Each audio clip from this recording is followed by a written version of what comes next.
Buenas noches, le damos la bienvenida al programa internacional de televisión Enlace, transmitiéndose a 56 países desde 1999, desde este año. Y estamos aquí en el norte de la Ciudad de México con una serie titulada El mundo preadámico. Y esta es la tercera conferencia de nuestra serie. Y vamos a tratar en este momento la creación de los ángeles o la creación del mundo angelical. Hemos podido poner algunas bases y las voy a repetir en algunos minutos como un breve resumen de que entre el versículo 1 y el versículo 2 del Génesis algo sucedió. El versículo 1 nos describe una creación de cielos y tierra. La palabra tierra en el versículo 1 es la palabra hebrea eretz, que significa tierra seca. En el versículo 2, esa tierra ya no está seca, está totalmente cubierta por el agua. Además encontramos en el versículo 2 palabras como desorden, vaciedad, abismo, tinieblas. Palabras que se usan en toda la Biblia a partir de este momento para identificar el reino de las tinieblas. La Biblia hace un paralelismo entre tinieblas y pecado, obscuridad y maldad. Se describe a Satanás como el príncipe o el rey de las tinieblas. Encontramos también, en tercer lugar, en el versículo 2 de Génesis capítulo 1, que cuando la Biblia dice que la tierra estaba cubierta de tinieblas, en el versículo 3 se inicia una creación o restauración de este planeta donde Dios menciona que se haga la luz. Bueno, las tinieblas es otra base muy fuerte donde se nos enseña que realmente la tierra antes de la restauración del versículo 3 realmente se encontraba en tinieblas. Y ustedes saben que cuando alguien dice que se prenda la luz, ¿dónde estaba la luz antes de prenderse? O sea, si dice Dios en el versículo 3 y 4 que se haga la luz, significa que antes había tinieblas. Cuando yo prendo la luz, las tinieblas desaparecen, porque la luz es la presencia de algo que desvanece las tinieblas. Las tinieblas es la ausencia de la luz. Entonces, si en el versículo 2 aparecen tinieblas, significa que el Dios no creó originalmente el mundo en tinieblas, ni tampoco el universo se encontraba en tinieblas. Las tinieblas entraron al universo. Y si en el versículo 2 se menciona que la tierra estaba en tinieblas, la pregunta es, ¿de dónde salieron las tinieblas? Porque no fue así la creación original de Dios. Es importante también que nosotros pues recordemos que fue en esta época entre el versículo 1, la creación original, y el versículo 2, lo que se llama la época precaótica. O también le hemos nosotros puesto el mundo preadámico, o sea, antes de que los seres humanos fuéramos colocados en este planeta, la Biblia nos describe una civilización anterior, un orden social anterior, donde el príncipe de las tinieblas, llamado Lucifer, reinaba y gobernaba en este mismo planeta. Las bases que vamos a dar a través del estudio son suficientes para iluminar nuestra comprensión que Satanás, antes de su rebelión, fue lo que él comenzó a describir allá en el cielo, en Ezequiel capítulo 28, en Isaías capítulo 14, como su reino. Pero la Biblia nos muestra que Satanás dijo en su corazón, subiré y seré. Y subiré implica que estaba abajo. ¿Abajo de dónde? Abajo del cielo.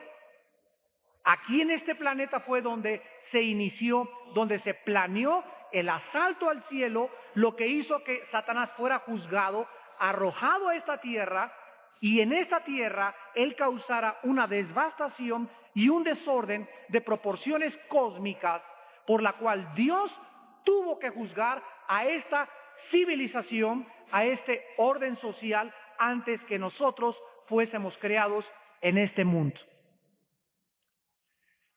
Este orden social, antes de que los hombres aparecieran, se llama en la teología la dispensación de los ángeles. Y es evidentemente, o fue más bien dicho, un período de prueba moral para estos seres creados llamados ángeles. Dios formó antes que nosotros y antes que existiéramos, existían otros seres espirituales. En esta noche los vamos a analizar a todos. Vamos a analizar a los serafines, a los querubines, a los ángeles, a los arcángeles, a los 4 seres vivientes y a todos los seres que la Biblia describe que existían antes que nosotros. ¿Por qué Dios creó antes que nosotros a los ángeles y con qué objeto? La Biblia nos enseña que todos los seres creados, serafines, querubines, ángeles, arcángeles, seres humanos, Satanás, todos los seres que Dios ha creado en el universo deben ser probados. Al igual que tú y yo estamos siendo probados en esta vida, en este mundo, porque todos somos agentes morales libres. El objeto de nuestra prueba, a la cual los ángeles la reprobaron en una tercera parte, es para saber si vamos a obedecer y a someternos libremente a un gobierno moral que antes de que se nos pueda confiar en el reino moral y cósmico de Dios cualquier responsabilidad.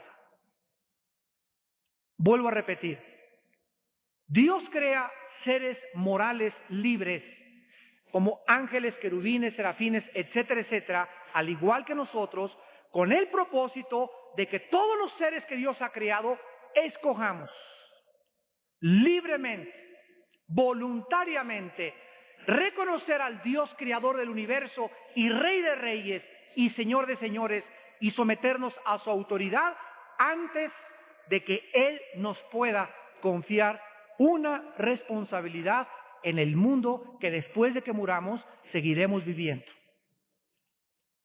Estos ángeles que fueron creados antes que nosotros tenían que conocer como el gobernador universal, moral, supremo a Dios, a quienes todas sus criaturas deben obediencia y sumisión. En el Salmo 103, versículo 20, la Biblia dice: bendigan a Jehová vosotros sus ángeles, poderosos en fortaleza, que ejecutan su palabra, obedeciendo a la voz de su precepto. Aquí encontramos este versículo que nos dice que los ángeles bendicen a Dios, son poderosos en fortaleza, ejecutan su palabra, o sea, la palabra de Dios es llevada a cabo a través de la intermediación de ángeles. Lo vamos a ver más adelante cuando veamos los ángeles en el Apocalipsis, que en el Apocalipsis los ángeles se encargan de aventar esto, tocar las trompetas, detener los vientos, enviar plagas sobre el mundo. En el Antiguo Testamento los ángeles enviaron y mataron a miles de personas, los ángeles buenos hicieron esto, pero por toda la Biblia encontramos una intervención sobrenatural de seres espirituales en los negocios de esta tierra, en tu vida y en mi vida, llamados ángeles. Y estos seres, como dice la palabra de Dios, son obedientes a la voluntad de Dios. La Biblia nos revela que de la creación original de estos ángeles, una tercera parte no quisieron someterse a Dios. Escogieron voluntariamente rebelarse contra Dios y entonces estos ángeles fueron juzgados, incitados por un querubín. Vamos a comenzar a poner bases desde esta noche que Satanás no es un ángel, es un querubín, es una especie de ángeles clasificados de una forma más detallada, llamados querubines. Y en este querubín, donde se inició la primera rebelión, arrastró a una tercera parte de los ángeles de Dios. En la segunda carta de Pedro, capítulo 2, versículo 4 en adelante, la Biblia dice, porque si Dios no perdonó a los ángeles que pecaron. Aquí está hablando en tiempo pasado y dice el apóstol Pedro que para esta tercera parte de estos ángeles que se rebelaron en contra de Dios, no hubo perdón como lo hay con nosotros. ¡Qué asombroso! Tenemos que conocer más de la Biblia. Con nosotros sí hay perdón. Y Dios te ha perdonado 4, 5, 6 veces tu rebelión, pero con ellos, en la primer rebelión que existió en contra de su Creador, fueron juzgados para siempre. Una de las cosas que nos asombra y debemos de preguntarnos es, ¿por qué los demonios, estos espíritus que se les llama en el Nuevo Testamento inmundos, o sea, sucios, y se les llama malignos, malévolos, perversos, ¿por qué estos espíritus, por qué reclaman nuestros cuerpos, el tuyo y el mío, como sus casas? ¿Por qué insisten en decir que el cuerpo de los seres humanos es su casa? Segunda pregunta, ¿por qué si no están en un cuerpo humano, no tienen descanso? ¿Por qué sufren sin estar dentro de un cuerpo humano? Parece ser a través de todas estas interrogantes que estos ángeles caídos tuvieron un cuerpo en este planeta, físicamente hablando y también espiritual como tú y como yo. Fueron juzgados, vamos a ver más pruebas adelante, perdieron sus cuerpos y quedaron vagando hasta que sean juzgados por nosotros. 1 Corintios 6 del 1 al 2. Nosotros, dice la Biblia, vamos a ser el jurado cuando Dios dicte la sentencia al lago de fuego de estos seres espirituales caídos llamados ángeles o demonios en la Biblia, en el Antiguo y el Nuevo Testamento. ¿Por qué estos seres, otra pregunta, espirituales, llamados demonios, la palabra daimón en el griego significa seres inteligentes? Es lo que significa la palabra demonio, un ser inteligente espiritual. ¿Por qué estos seres espirituales que habitan en el mundo que no vemos, invisible, en la dimensión espiritual, por qué ellos, viviendo en el mundo espiritual, necesitan entrar al mundo físico para tener reposo? Es lógico que un ser espiritual tiene que desenvolverse en su medio ambiente. Un pez lo sacas de una pecera y no sobrevive. Yo me meto al mar y me quiero vivir en el mar, me muero, no duro más que 2, 3 minutos, porque no es mi medio ambiente. Si yo quisiera entrar ahorita al mundo espiritual, Dios me dice en su palabra 1 Corintios 15 que no puedo entrar porque la carne y la sangre no pueden heredar la incorrupción. Yo, para poder entrar al mundo de Dios, al reino de Dios espiritualmente, cuando yo muera, voy a necesitar un cuerpo incorruptible. Voy a tener que Dios va a tener que cambiarme totalmente para que yo me pueda incorporar a ese mundo invisible, espiritual, nuevo, al cual yo no tengo acceso ahorita con este cuerpo. Este cuerpo es como una prisión para nosotros que nos mantiene atados a este mundo físico. Hechos 17, 24 en adelante. Dios prefijó los límites de nuestra habitación. Le dijo Pablo a los griegos. ¿Por qué estos seres espirituales solo pueden descansar entrando al mundo físico en cuerpos humanos? Y qué curioso. Y nosotros, viviendo en la tridimensión de este planeta, no tenemos descanso más que en el mundo espiritual. Al contrario, viceversa de ellos, ¿verdad? Nosotros tenemos que subir al mundo espiritual y descansar en el espíritu. Mi alma, oh Dios, mi alma tiene sed de ti. Hasta que mi alma no descansa en Dios, no tengo aquí abajo en la tierra paz ni contentamiento. Yo no sé si ustedes lo han descubierto, pero es una de las verdades que todos los cristianos descubrimos. Cuando el cristiano descubre lo que es la oración, hoy comenzamos el estudio de la oración a las 6:30, aprendemos a descansar en la oración, dice la Biblia en 1 Pedro 5:7, echando toda nuestra ansiedad sobre Él, porque Él tiene cuidado de nosotros. Yo he aprendido que mi vida no puede tener descanso ni paz. Yo no puedo venir y pararme enfrente de ustedes y hablar ni predicar. Yo no puedo hacer cosas, ni visitar, ni dar consejería, ni echar demonios, si antes no estoy gobernado por la paz.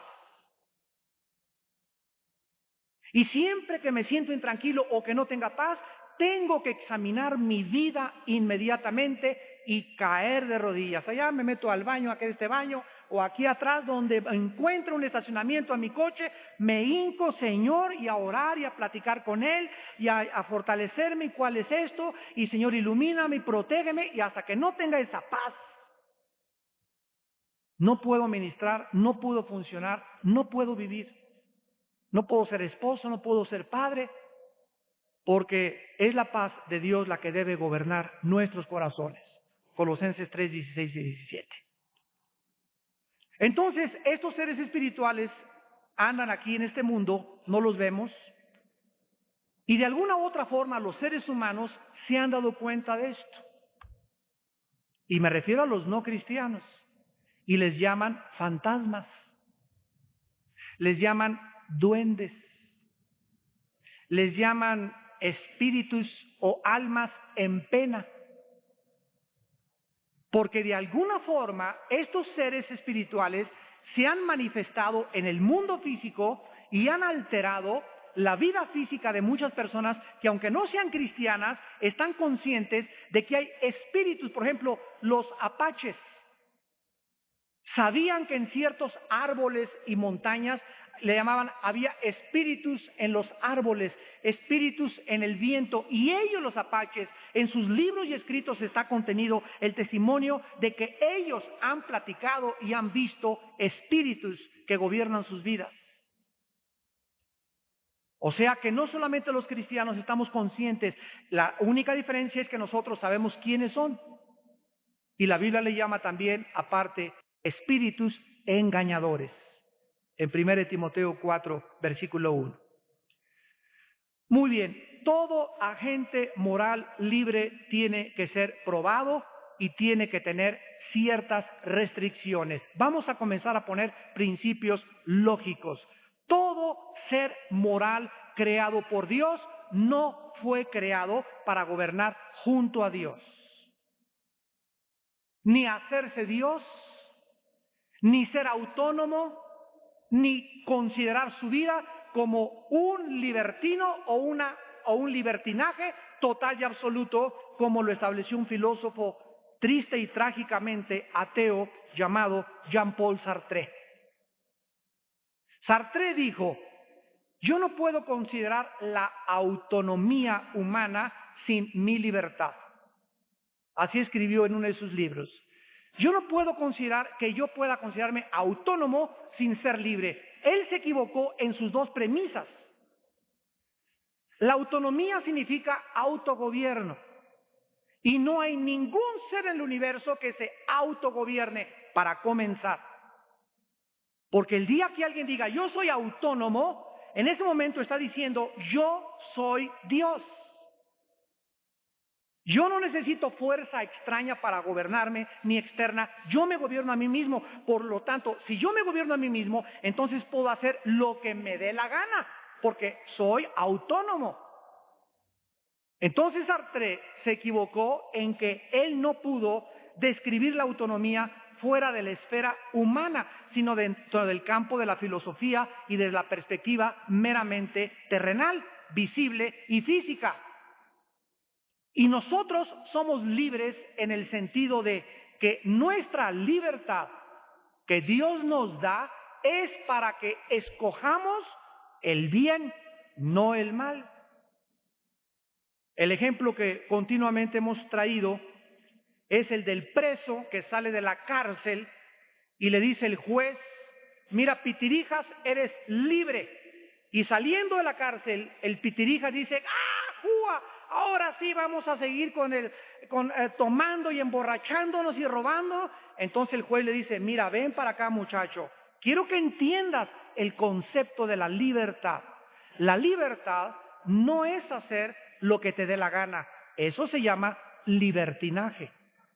La libertad consiste, la verdadera libertad, en hacer lo que debes de hacer. ¿Me comprenden? Entonces, no nos confundamos en nuestros términos filosóficos, entendamos claramente qué es lo que Dios trata, porque lo mismo que se trata en una prisión, en un juzgado aquí terrenal, es lo mismo en el gobierno cósmico invisible de Dios. Yo no puedo en una sociedad hacer lo que a mí me da la gana. ¿Por qué? Porque estoy afectando los intereses de mi familia, de mi esposa. Yo no puedo andar con la mujer que yo quiera, tener las mujeres que yo quiera, acostarme con 3 o 4 muchachas o con 3 o 4 hombres. Tú no te puedes acostar. ¿Por qué? Porque estás afectando los intereses de terceras personas. Tú no tienes ese derecho. Y si tú justificas ese libertinaje como un derecho, has confundido la libertad con el libertinaje. Un muchacho que manosea a su novia, un muchacho que no respeta a su novia, fíjense ustedes hasta dónde llega esto. No solamente está afectando a esa mujer, sino que está afectando al futuro esposo de esa muchacha, porque si ese muchacho no se casa con esa muchacha, el futuro marido de esa muchacha va a sufrir los manoseos de sus antiguos novios. Fíjense hasta dónde llega esto. Y la Biblia dice: amarás a tu prójimo. Es el segundo y más grande mandamiento. Entonces, si tú no respetas a tu novia, tú no la amas a ella ni a su futuro esposo, porque si tú no te casas, la lastimaste, la heriste psicológica y físicamente, y el que va a llevar las consecuencias va a ser su futuro esposo. A él también lo estás lastimando, y a los padres de ella, y a sus hermanos, y a sus hermanas, y a toda la generación que pueda tener. No tienes tú ningún derecho de hacer lo que tú quieras, porque conviertes tu libertad en un libertinaje. El segundo principio es que no hubiera tenido caso para Dios haber creado seres morales libres si estos no tuvieran leyes a quien someterse. ¿Cómo fue creado Adán? Sin pecado, ¿no es verdad? Pero dentro de la creación de Adán, que era sin pecado, Dios le puso una línea, una frontera, le trazó una línea de demarcación. Dios le puso a Adán una sola restricción. Adán, puedes hacer todo esto menos esto: comer del árbol de la ciencia del bien y del mal. Los ángeles fueron creados libres, pero con restricciones. Vuelvo a repetir y a insistir para que tengamos bases fuertes, tanto teológicas como filosóficas, de nuestro estudio. Vuelvo a insistir. Una persona tiene que entender que cuando vivimos tenemos que obedecer ciertas leyes. Los países tienen leyes, y llegas a la escuela simplemente y el maestro te dice: mire, tiene que traer estos cuadernos, estos útiles, esta es la política de la escuela. Si Pepito se porta mal a la tercera vez, señora, con el dolor de nuestro corazón, lo expulsamos. ¿Por qué? Porque preferimos sacar a un jitomate podrido a que nos infecte a todos los demás alumnos de la escuela. Ahora que estuve la semana pasada en Estados Unidos, estuve platicando con uno de los más grandes jugadores de fútbol americano, llamado Reggie White, de los Green Bay Packers, los empacadores, que ganaron el Super Bowl en 1997.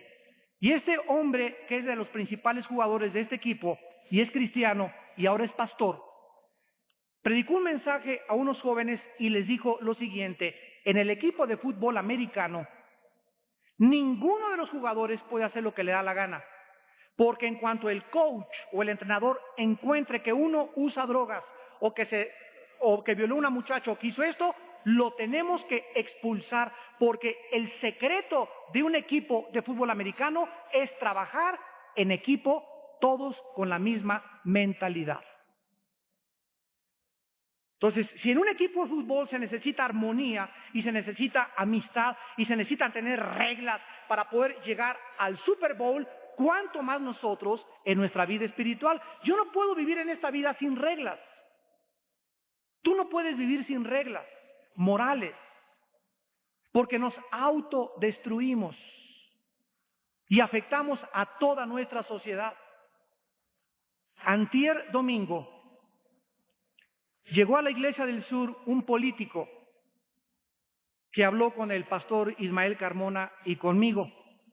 Y este político, que tiene uno de los puestos más grandes ahorita en el Estado de México, y futuro no sé qué de tantas cosas, me reservo su nombre, nos vino a decir que ellos estaban preocupados dentro de la política de la falta de conciencia y de bases morales y de ética que existe en el gobierno en general desde los últimos 30, 40 años principalmente. Y que hay una nueva generación de políticos que están dispuestos a hacer a que los cristianos podamos intervenir junto con ellos para cambiar nuestra sociedad. Yo no podía creer lo que estaba oyendo. Yo no lo podía creer. El pastor Ismael tampoco. Estábamos los dos así, se nos caía la baba. Y me di cuenta que esto es lo que Dios está haciendo. Si creemos nosotros que no existen políticos honestos, ni idealistas, ni íntegros, estamos equivocados. Estamos como Elías, que creía que era el único entre todos los profetas.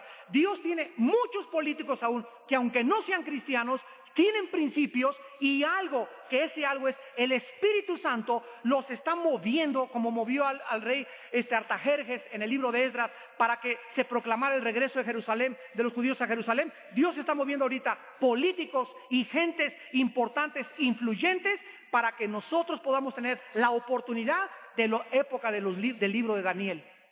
Nabucodonosor no pudo con los astrólogos, con los magos ni con los adivinos. ¿Y a quién le habló? Le habló a Daniel. Dios está haciendo ahorita que los cristianos podamos levantar y hablar y dar nuestra opinión para que el mundo escuche que existe otra alternativa a la filosofía, a la economía, a la política, a la sociología del hombre que ha fracasado en los últimos siglos. Esta es nuestra oportunidad de nosotros. En periódicos se nos han abierto las puertas, en la televisión, en entrevistas, en todos lados. Están buscando otros consejos, otras luces, otras orientaciones, movidos por el Espíritu de Dios. Y lo puedes constatar en tu escuela, lo puedes constatar en tu trabajo. Qué confundida está la gente actualmente. No fuimos creados para someternos a las leyes, y no fuimos creados sin pecado, sino para aprender a obedecer y a conocer a Dios y vivir en todos sus caminos. Dios no puede gobernar, un político no puede gobernar, un presidente no puede gobernar una nación de rebeldes. Imposible. Un director de escuela no puede, si el director de escuela no impone sus principios en la escuela se convierte en un caos. Si un presidente de la República, junto con su cuerpo legislativo y judicial y ejecutivo, no llevan a cabo el ejecutar el poder judicial en una nación, la nación se convierte en un caos. Si no se usa la fuerza, escuchen bien, si no se usa desgraciadamente la fuerza para detener la rebelión, no se puede detener. ¿Qué les estoy diciendo? Que Dios en Romanos 13 le ha dado a los gobiernos civiles la prerrogativa de usar la fuerza. Aquí es la espada. En Romanos 13, 4 y 5, para poder a través de la espada, de las armas, de los ejércitos, de la policía, detener el crimen. Y cuando los ejecutores de detener el crimen, que son la policía o los soldados, están igual o más de corrompidos que los ciudadanos, entonces el gobierno se encuentra en serios problemas sociales, políticos y morales principalmente. Porque el pecado, dice la Biblia, es afrenta de las naciones. Vamos a comenzar en esta noche a estudiar uno de los primeros seres espirituales creados llamados los serafines, en Isaías capítulo 6. Volvemos a repetir que por un periodo desconocido de tiempo, la Biblia nos revela que existió un sistema social en este mundo gobernado por Lucifer antes del sistema social que tuvo comienzo con Adán. Y la Biblia es el único libro en el mundo y en la historia de la literatura, el único libro que nos revela los secretos de los mundos que existieron antes, celestiales e infernales, los que existen ahora y los que existirán después de esta vida. Existen cientos de escrituras revelándonos todo lo que necesitamos saber acerca de los mundos invisibles espirituales que nos rodean. Dice en Deuteronomio 29:29, las cosas secretas pertenecen a Jehová, mas las reveladas, o sea, todo lo que se encuentra en la Biblia es una revelación a nosotros, los hijos e hijas de Dios. Toda esta revelación que se encuentra en la Biblia es para que, en relación a la esperanza que está guardada para nosotros en los cielos, podamos tener esperanza.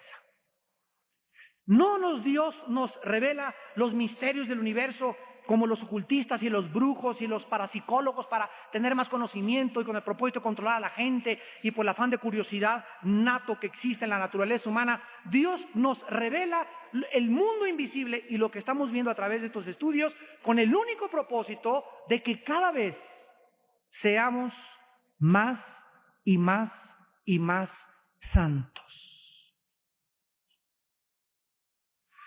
Si el conocimiento revelado en la Biblia te ensoberbece o es para alimentar tu ego o porque te gusta solamente tener información, te va a envanecer.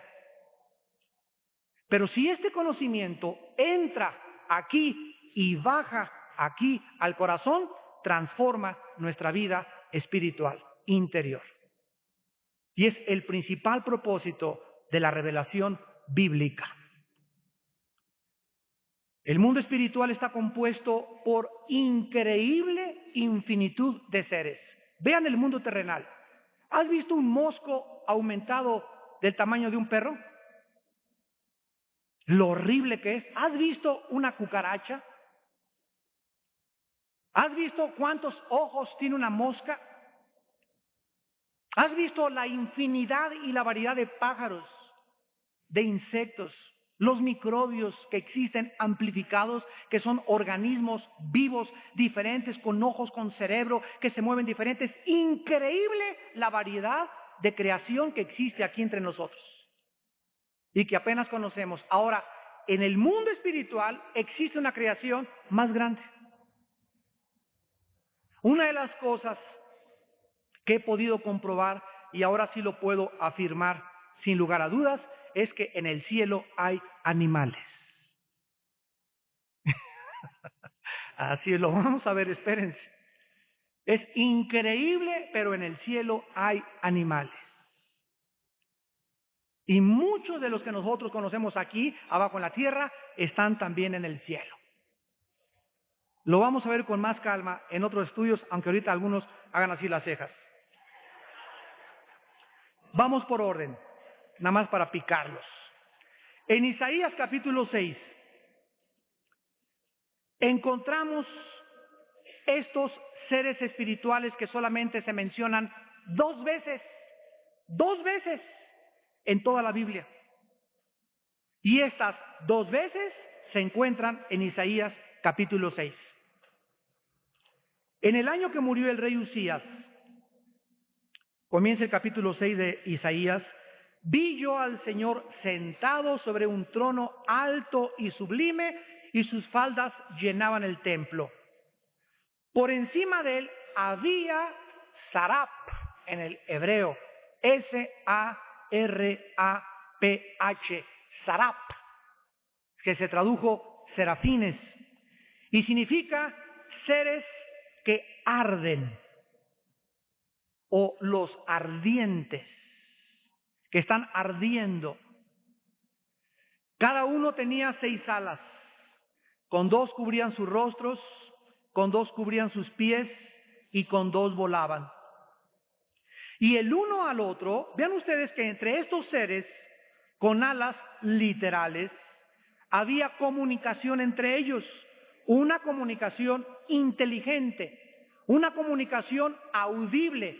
Isaías los pudo oír, y entre ellos se decían uno al otro: Santo, Santo, Santo, Jehová de los ejércitos, toda la tierra está llena de su gloria. Estos seres allá arriba en el cielo hacen una sola cosa: dirigir la atención de nosotros a Dios.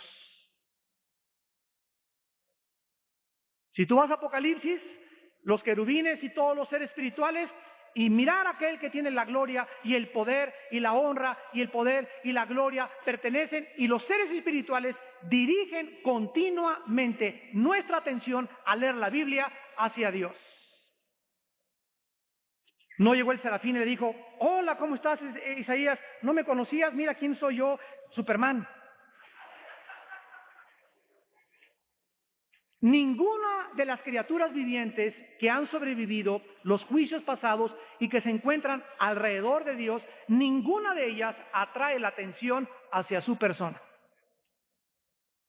Hacia Dios, hacia Dios, hacia Dios. Este domingo voy a predicar un mensaje hermosísimo que se llama Los secretos de la humildad, basado en la vida de Juan el Bautista. Estamos estudiando Juan el Bautista los domingos. Y estoy impresionado por lo que pude descubrir de la humildad del Juan el Bautista. Y la humildad que necesitamos imitar de Juan el Bautista, porque es el personaje más humilde después de Cristo en toda la Biblia. ¿Oyeron lo que dije? Es el más humilde después de Jesucristo en toda la Biblia. Y los secretos de la humildad se encontraban primeramente en Dios. La humildad de Dios, ¿qué dije? La humildad de Dios es asombrosa, porque cuando Él dejó a los serafines y a los querubines y a los ángeles y a los arcángeles y bajó a este mundo hace 2000 años y nació en este mundo, nació de la forma más insospechada y más increíblemente que nos pudiera parecer, y confirmó lo que nosotros necesitamos entender. Dios llegó al mundo sin pretensiones. Nosotros aquí, la señora Pompidou, la señora Richelieu, el doctorado que tiene, los títulos académicos, la persona con ojos azules, color blanco, lo que hemos obtenido aquí. Ay, pues vengo de esquiar de Colorado Springs, y vengo de Francia, y toda esa cosa tan glamurosa y tan falsa de los artistas y todo lo que existe en este mundo es enteramente contraria a la naturaleza de Dios y de Jesucristo. Cristo nace sin anunciarle a nadie más que a los pastores y a los animales, en un pobre pesebre, en una aldea llamada Belén. Y ejemplo nos dejó para que sigamos sus pisadas. Estos serafines apuntan, desvían la atención de ellos hacia Dios. Como Juan el Bautista, es necesario que Él crezca, pero que yo mengüe. No soy yo, es Él. Hay uno más poderoso, no se fijen en mí, yo no soy nadie, el aplauso es a Él, la gloria es a Él, la honra es a Él, toda la alabanza es para Él. Este es uno de los más grandes secretos de la humildad. Dice el versículo 4: y los quiciales de las puertas se estremecieron con la voz del que clamaba, y la casa se llenó de humo. Entonces dije: ay de mí, que soy muerto, porque siendo hombre inmundo de labios y habitando en medio de pueblo que tiene labios inmundos, han visto mis ojos al Rey, Jehová de los ejércitos. Y voló hacia mí. Vean ustedes que estos seres se desplazan volando allá en el mundo espiritual. Voló hacia mí uno de los serafines, teniendo en su mano un carbón encendido, y tomando del altar con unas tenazas. Y tocando con él sobre mi boca, dijo: he aquí que esto tocó tus labios, y es quitada tu culpa, y limpio tu pecado. La palabra serafín, que significa ardiente, se tradujo en el libro de los Números, capítulo 21, versículos 6 y 8, como serpientes ardientes. Se tradujo en Números 21, 6 y 8 como serpientes ardientes. Y en Isaías 14, 29 y 30, versículo 6, se tradujo serpientes voladoras. La misma palabra, sarab, que se describe a los serafines del capítulo 6 del libro de Isaías. Quiero que observen lo siguiente acerca de los serafines. Número 1, tienen 6 alas. 2, ¿qué cosa? Cubren su rostro. 2, cubren sus pies. Y 2, son usadas, nada más 2 de las 6, para volar. ¿Qué aprendemos inmediatamente de esto? Que las criaturas creadas angelicales por Dios, que viven más cerca de Él, aún ellas mismas cubren su rostro cuando ven a Dios. Si nosotros entendiésemos lo que la Biblia dice en los Salmos, ¿quién pudiera temer a Dios como debe ser temido? Si nosotros entendiésemos que los mismos seres que conviven con Dios ante el Creador del universo están así, ¿verdad?, en expectación, en respeto, pero al mismo tiempo que la naturaleza de Dios debe ser temida, al mismo tiempo Él es el ser más tierno de todo el universo. Dios tiene la naturaleza de un león y de una oveja. Cristo vino primero como una oveja y regresa como un león. Y estas dos ambivalencias, estas dos características opuestas, debemos temer a Dios, pero al mismo tiempo al ser que yo temo, y temer es con terror porque horrenda cosa es caer en sus manos, a ese ser también puedo yo acercarme con confianza, puedo acercarme y decirle: papito lindo, puedo acercarme y saber que me va a cargar en sus brazos mientras yo camine en sus caminos. Uno de los hombres en la Biblia que más se ha parecido a la naturaleza de Dios fue Moisés. Moisés era un león y era enojón y era el hombre más manso de toda la tierra al mismo tiempo. Cristo era manso, pero tomó un chicote una vez, y ¿quién lo hubiera fotografiado? Hubiera salido en el Alarma.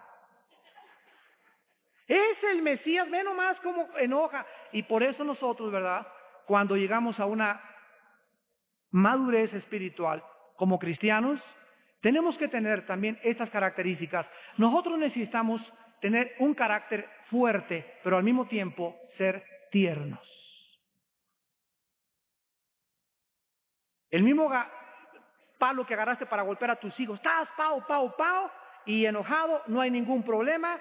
El mismo corazón que disciplina a nuestros hijos es el mismo corazón que los pones en tus rodillas, los abrazas y lloras y les dices: me dolió más a mí, hijo mío, tener que pegarte.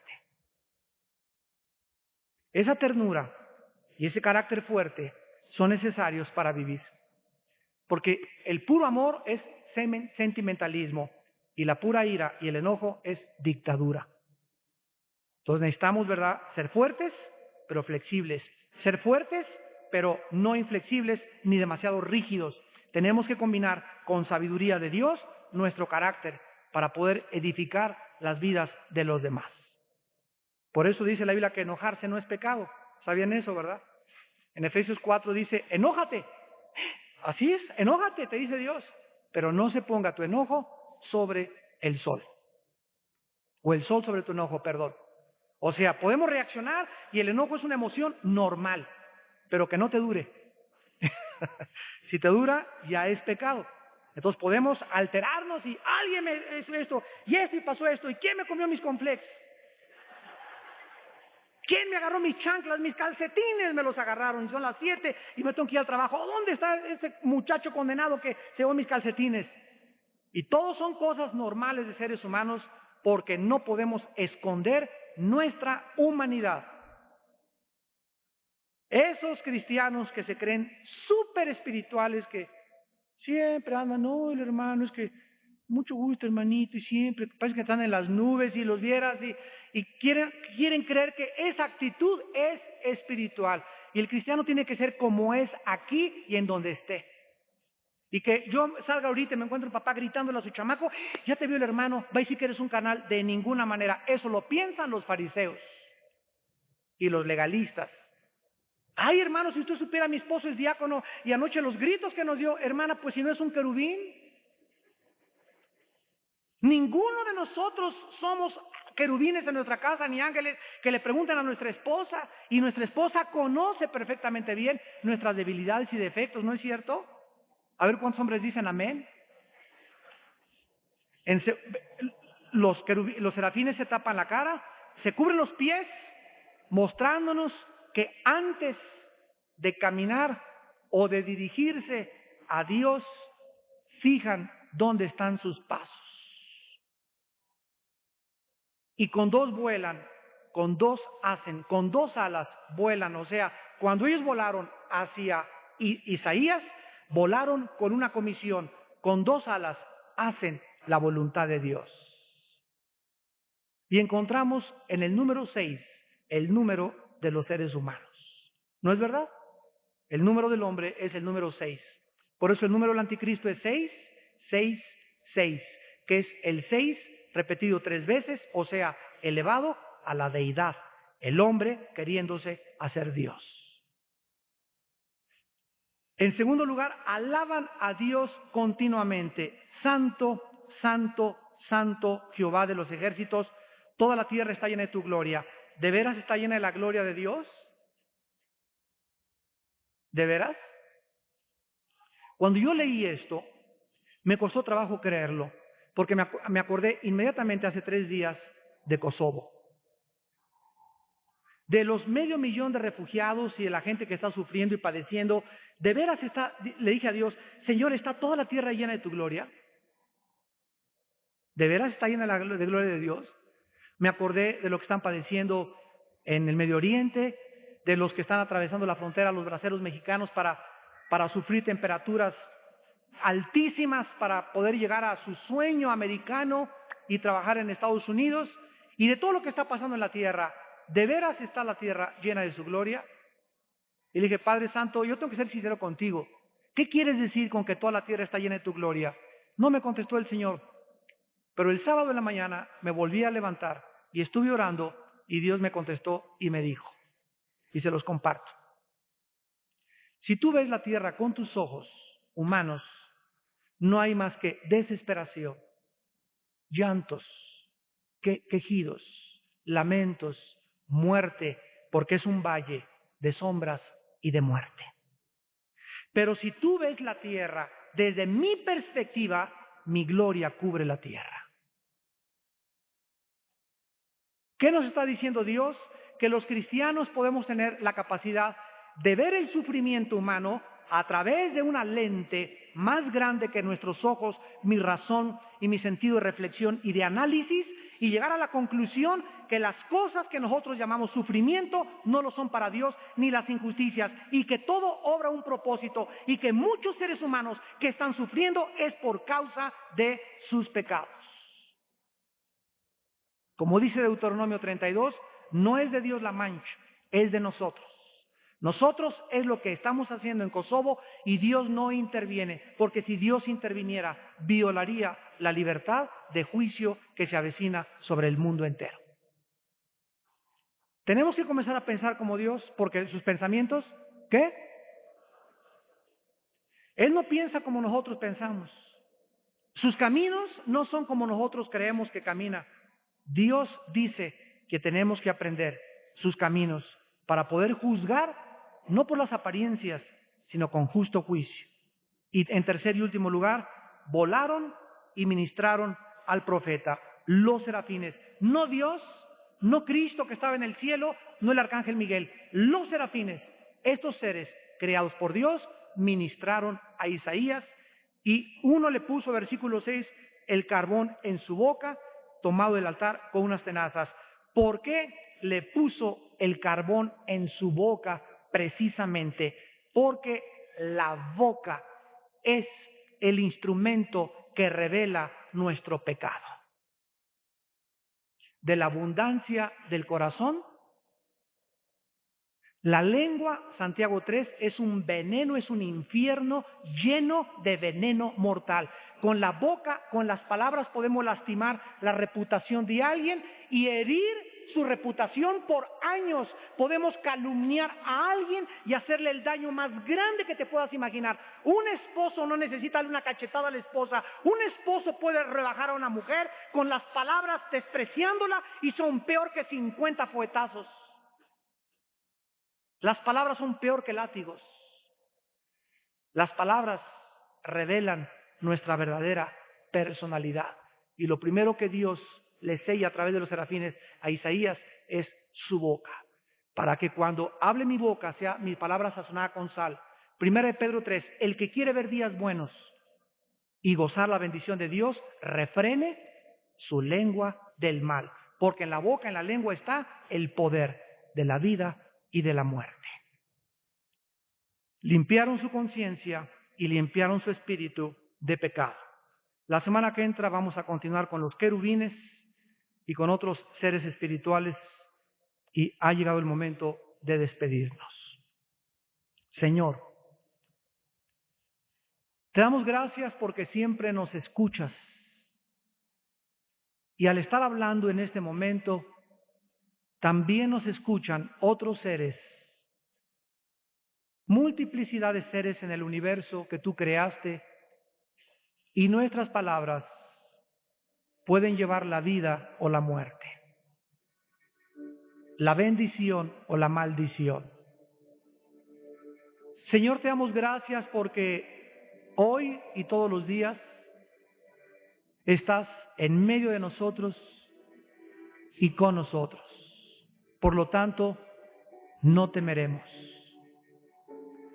No tendremos miedo en esta vida de nada, porque creemos y confiamos que tú eres real y que si nosotros nos sometemos a tus leyes morales, que son santas, leyes que fueron creadas y diseñadas para nuestro bien, para nuestro beneficio, para nuestra prosperidad, tú, Señor, cumplirás tu palabra de bendecir nuestra vida, nuestro matrimonio, nuestra casa, nuestro negocio, nuestra iglesia. Aumentarás bendición sobre nosotros y nuestros hijos, porque tú eres un Dios fiel a tu pacto. Dios habita y revela sus secretos a los que tienen comunión con Él, a los que le temen, a los que obedecen a la voz de su precepto, porque fuimos creados para obedecer, para rendirnos ante Él y decirle: a ti, Señor, la gloria, a ti la alabanza, a ti el poder, a ti todo, Señor, porque tú nos creaste y no nosotros a nosotros mismos. Gracias por esa sangre derramada en la cruz de tu Hijo Jesucristo, que vino a nacer en este mundo de la forma más humilde, más inesperada e insospechada, y dejarnos ejemplo para que haya este sentir en nosotros que hubo en Cristo Jesús. Te damos gracias por su perdón en la cruz. Te damos gracias porque lo levantaste de los muertos y porque ahora está sentado, gobernando el universo, sobre todos los principados y poderes y gobernantes y autoridades tanto en el mundo invisible como en el mundo visible, porque Él es el Señor de señores. Jesús, nuestro hermano mayor, nuestro Salvador y Redentor, te bendecimos. Recibe esta bendición de nosotros en este momento. Te alabamos, Jesús. Escóndenos detrás de tu cruz siempre y enséñanos a vivir y a seguir los pasos de tu vida en este planeta. Y ahora, Jesús, te pedimos que salves las almas y, Señor, que tu gracia sea con tu Espíritu para convencer de pecado a estas almas que en esta noche vienen a ti. Si en este momento alguna persona no tiene la seguridad del perdón de sus pecados, no tienes la paz de que si tú murieras hoy en la noche, tendrías el reino de Dios, en este momento recibe a Jesucristo como tu Señor y como tu Salvador. Y ahí desde tu lugar, dile estas palabras: Señor mío y Dios mío, he vivido hasta este momento lejos de ti. Me arrepiento de todos mis pecados. Yo sé que tú eres la razón de mi existencia y que solo tú puedes cambiar mi vida, mi destino y mi futuro. Perdóname.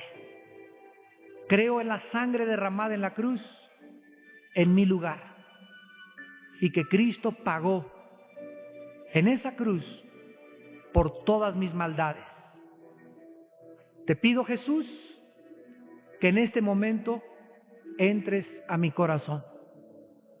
Lléname con tu luz, con tu perdón, con tu vida, porque te lo pido en tu nombre.